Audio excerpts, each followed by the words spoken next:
Let's talk about one of the biggest questions humanity has ever asked. You know the one. It's a question that gets into science, philosophy, our place in the whole cosmic story. Today, we're going to tackle it, but not with guesswork. We're going to look at it through the cold, hard lens of statistics, based on an AI's analysis. So let's just follow the logic and see where the numbers take us. And there it is, the big one. Are we alone?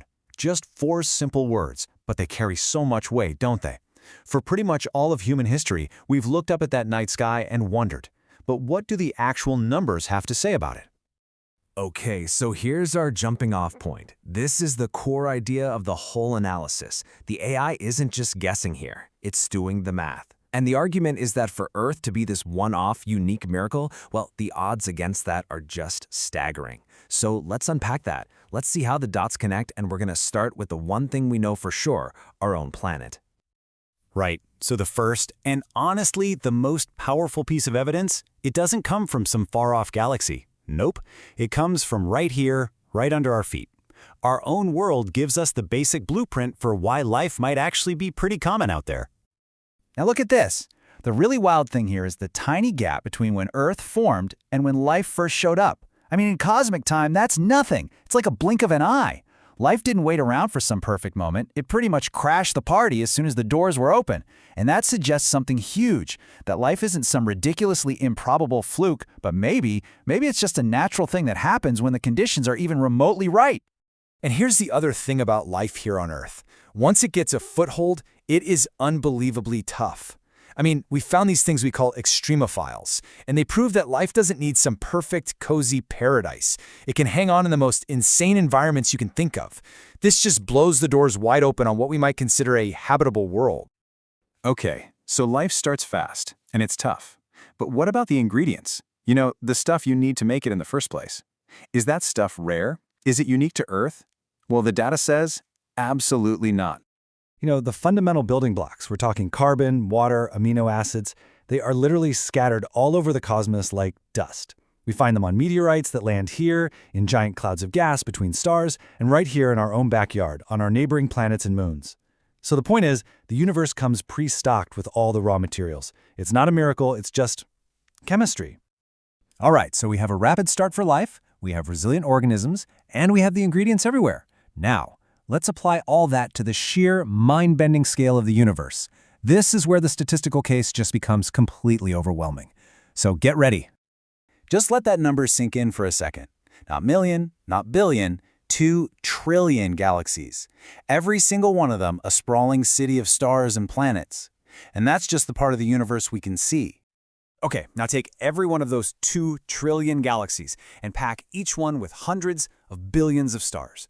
The number you get is so big, our brains can't even really process it. It's just a cascade of unbelievable scale. And this is the payoff. When you do all that math, all those stars and all the planets likely orbiting them, you end up with trillions upon trillions of potential homes for life, trillions of lottery tickets.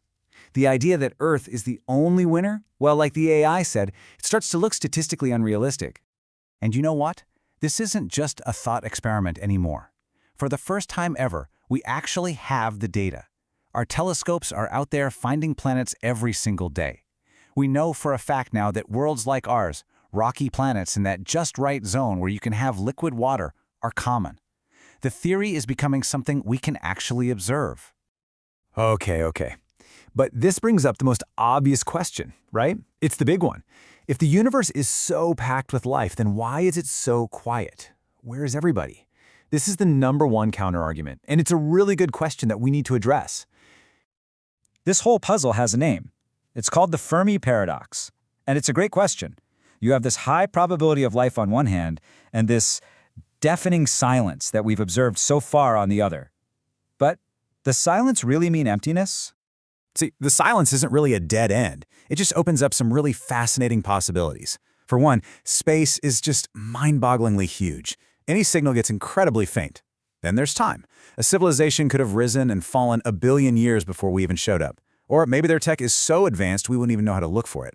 And maybe the simplest answer is the most likely. The universe is full of life, but most of it is just microbes.